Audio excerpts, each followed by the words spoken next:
बिना किसी बकवास स्टार्ट करते हैं आज की क्लास। बीकॉम फर्स्ट ईयर के प्यारे बच्चों, स्वागत है आप सभी का हमारे चैनल इंडियस OFT में, जिसका फुल फॉर्म है ऑनलाइन फ्री टीच। आपको मैंने पिछले कक्षा में चक्रवृद्धि ब्याज, जिसको आप कहते हैं कंपाउंड इंटरेस्ट CI, इसका एक्सरसाइज जी मैंने आपको पढ़ाया था। एक्सरसाइज जी में हमने देखा था प्रश्न पहला कैसे बनता है, किस टाइप के होते हैं। फिर मैंने आपको कहा था क्वेश्चन 2 आपको बना करके देखना है बनता है कि नहीं। ठीक। अब हो सकता है 100 बच्चों में 40 से बन गया हो, 60 से ना बने, या 70 से बन गया हो, 30 से ना बने। कुछ भी आंकड़े हो सकते हैं, तो मुझे बनाना ज़रूरी है। हो सकता है जिन बच्चों से बन गया होगा, ठीक है, वो इसको ना देखें, कोई दिक्कत नहीं है।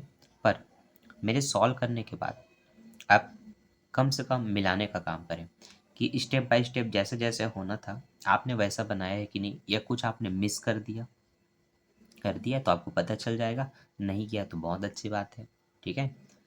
तो आपको भी देखना ज़रूरी है कि क्वेश्चन बनता कैसे है। तो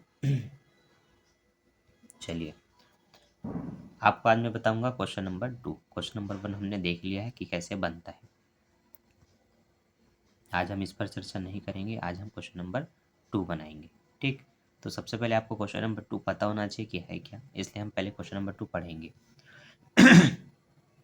लिखा है, एक व्यक्ति ने, वीडियो ऑन है, हाँ ठीक, एक व्यक्ति ने अपने 2 पुत्रों जो अ और ब 10 वर्ष और 15 वर्ष के हैं। ठीक है, एक व्यक्ति है जिसके 2 पुत्र हैं और ब, ठीक है, वे उनके लिए 2500 रुपये छोड़े तथा निर्देशित किया कि इस धनराशि को इस प्रकार बांटा जाए कि 30 वर्ष की आयु प्राप्त करने पर दोनों पुत्रों को समान धन प्राप्त हो।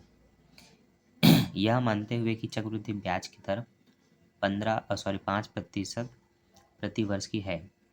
छोटे पुत्र को प्रारंभ में मिली धनराशि ज्ञात कीजिए। ठीक है, तो पिछले क्वेश्चन में हमने दोनों का निकाला था, पहले पुत्र का भी दूसरे पुत्र का भी। इसमें केवल एक पुत्र का पूछा जा रहा है। ठीक है।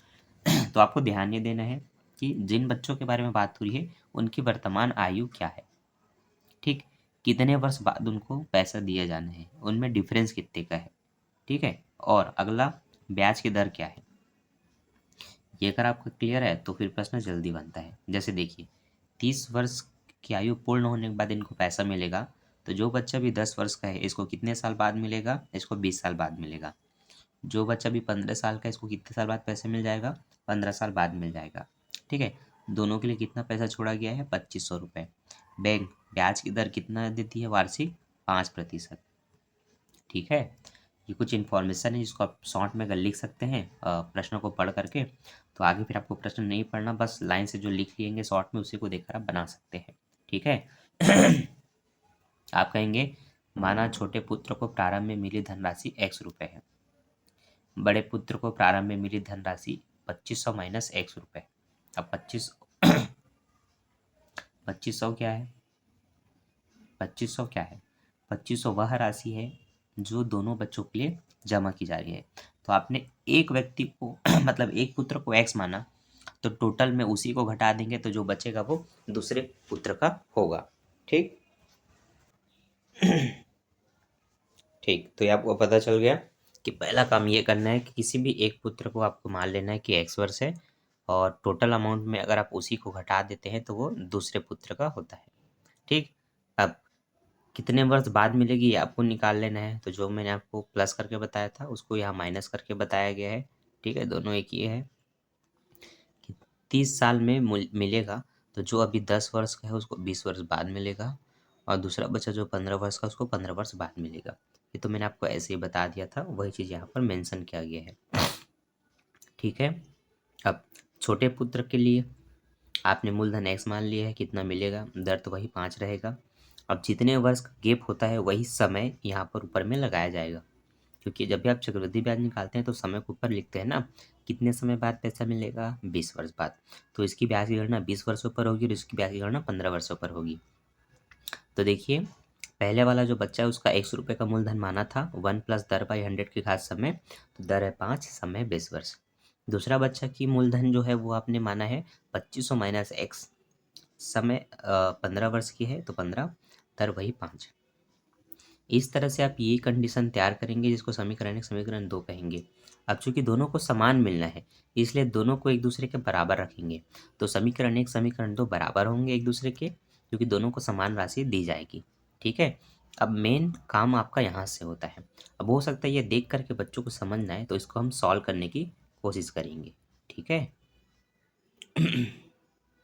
तो चलिए इसको मैं सबसे छोटा कर देता हूँ, हो गया तो आप देखेंगे कि x, सॉरी यार अभी तो ब्रैकेट में है ना, ठीक, ये x लिखा मैंने और मैं अंदर में लिख रहा हूँ 21/20 की घात 20, ठीक, बराबर ये 2500 माइनस एक्स और इसकी भी घात 21/20 और घात है 15। आपको एक चीज़ बता दूं, बराबर के इस तरफ और उस तरफ अगर कोई चीज़ें समान हो तो वो कटती हैं। क्या होती हैं? कट जाती हैं।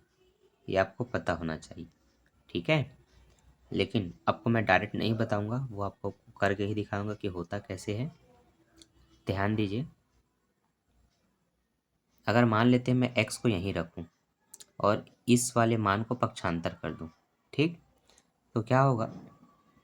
2500 माइनस एक्स तो रहेगा इस तरह से, यहाँ पर आपका 21/20 भी रहेगा अपने 15 घात के साथ। लेकिन जब बट्टे वाली संख्या को आप पक्षांतर करते हैं उस तरफ, तो ये पलट जाती हैं कुछ इस तरह से, जो नीचे है वो ऊपर आ जाती हैं और जो ऊपर है वो नीचे चली जाती हैं। यही काम आपको करना है कि ये जो 21/20 आपने देखा, अगर इसको आप पक्षांतर करेंगे तो 20 ऊपर आएगा और 21 आएगा नीचे, और इनकी घात कितनी है? 20 घात है, ठीक, और यहाँ पर मल्टीप्लाई का ही चिन्ह लगाएंगे।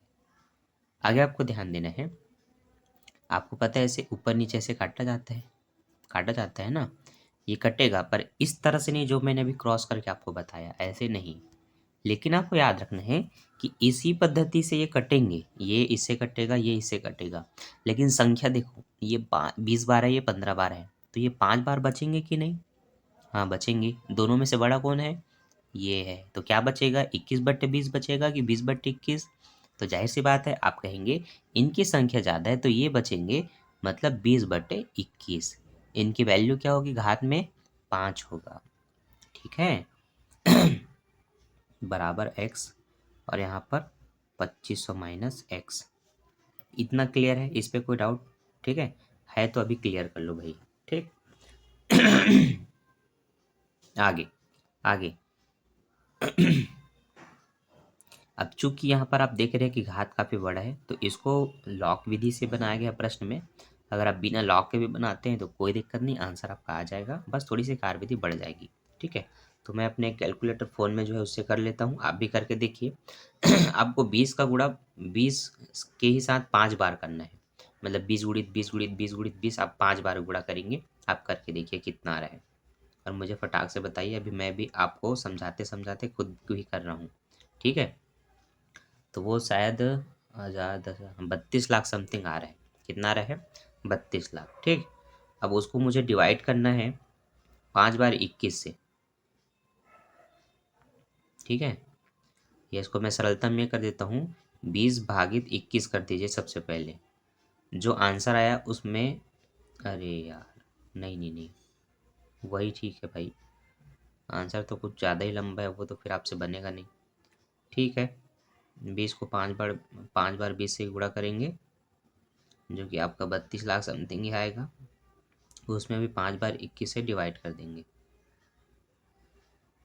और जल्दी से मुझे डिवाइड करके बताएंगे कि आपका आंसर क्या आ रहा है। 4 बार तो मेरा कट गया है, 5वां बार है। ठीक, आंसर काफ़ी लंबा है, तो ये मान के चलते हैं कि लगभग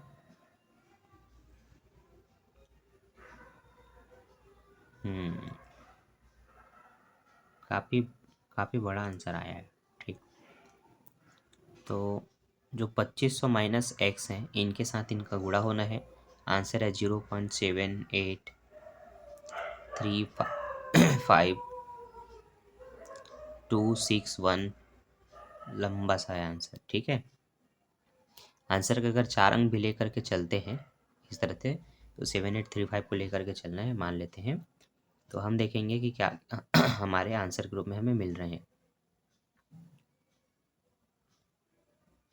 तो ये काफ़ी लंबा हो गया यार, इसको मैं छोटा करने का कोशिश करता हूँ। छोटा करेंगे तो कैसा होना चाहिए?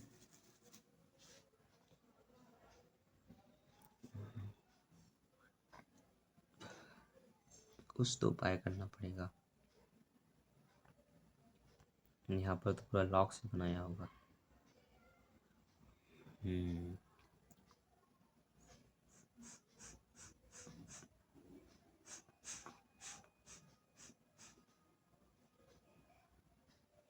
हम्म यहाँ पर लॉक से ही बनाया गया है। क्योंकि कई बार क्या होता है, घातें जब बहुत बड़ी होती है ना, तो फिर इतने ज़्यादा पॉइंट में आते हैं कि वहाँ पर भी आप कंफ्यूज जाएंगे, जैसे कि अभी मुझे हो रहा है कि उतना बड़े आंसर को मैं किस तरह से सरलतम रूप में लिखूं। तब फिर सहायता आता है लॉग का। ठीक है, लॉग ही काम में आता है। तो चलिए मैं यहाँ से आपको बता देता हूँ, ध्यान दीजिएगा। अब तक आपने जो भी देखा, आपको पता चल कि ये कंडीशन थी, ये इधर आकर एक दूसरे को काट लेते हैं, कुछ इस तरह से आपके पास कंडीशन बचती है। ठीक है, जो वहाँ पर 20/21 था वो इधर आएगा, तो 21/20 ही होगा, बस घात में 5 रहेगा। ठीक है, यहाँ पर क्या किया गया, वही 21-20 को डिवाइड करके पॉइंट में इस तरह से लाया गया है। पॉइंट में लाने के बाद 5 से मल्टीप्लाई हुआ है, मतलब यही 5 बार मल्टीप्लाई होकर के ये कुछ आया है। अब इसी को एक्स में गुणा करेंगे तो ये इनके साथ एक्स लग जाएगा। ठीक है, ये माइनस एक्स इधर आ गया, प्लस एक्स हो गए। ठीक है, एक एक्स में ये सब जोड़ेंगे तो ये 2x.280 हो जाएगा। यहाँ पर दोनों को जोड़ा गया है ना, याद रखिए कैसे जोड़ा गया है। ये इसमें आपको एक जोड़ना है, कितना जोड़ना है, एक। तो एक और एक दो होंगे, 0.280 ही रहेगा। ये उसी तरह से है कि यहाँ पर 2x है तो वो दोनों एक्स जोड़ करके ये हुआ, इसलिए देखो एक एक्स गैप हो गया। अब सिर्फ x का मान निकालना है, तो इनको आपको नीचे लाना है पक्षांतर करके। तो जब इसका x इधर चला गया तो सिर्फ इधर 2500 है। अब उस 2500 के ही नीचे आएगा आपका 2.280। ठीक है, आप चाहें तो डायरेक्ट इनको डिवाइड करके अपना आंसर बता सकते हैं, जैसे कि मैं करके देखता हूँ। 2500 भागित 2.280, तो आंसर वही पॉइंट में मिल रहा है, जो कि काफ़ी बड़ा है ना। 1096 पॉइंट करके कुछ कुछ आया है, लेकिन आप इसको लॉग के मेथड से बनाएंगे तो लगभग समथिंग ऐसे कुछ आएगा। तो जो 1096 वही आपके फाइनल आंसर के रूप में लिया गया है। तो आपको समझाया गया है, या तो आप लॉग विधि से बनाएंगे तो इस तरह से बनाएंगे, बिना लॉग के बनाएंगे तो फिर आपका आंसर होगा। ठीक, तो क्वेश्चन थोड़ा बड़ा था लेकिन टफ नहीं है, क्योंकि ये क्या है, एक फार्मूला बेस्ड क्वेश्चन है। फार्मूला बेस्ड क्वेश्चन आपके फार्मूले में अगर आपने मान सही रखा है तो फिर बहुत जल्दी आपका आंसर आ जाता है। ठीक, तो आई होप आपको ये क्वेश्चन समझ में आया होगा। अगर इससे रिलेटेड कोई भी आपको डाउट होता है तो आप कमेंट करके मुझसे पूछ सकते हैं। तो अभी के लिए बस इतना ही, बाकी हम करते हैं नेक्स्ट वीडियो में। बस उदाहरण बनाते रहिए, क्वेश्चन मैं आपके लिए वीडियो बनाते रहता हूँ सॉल्व कर करके। बस अब घर बैठे तैयारी करते रहिए। तो अभी के लिए bye, thanks for watching, bye bye.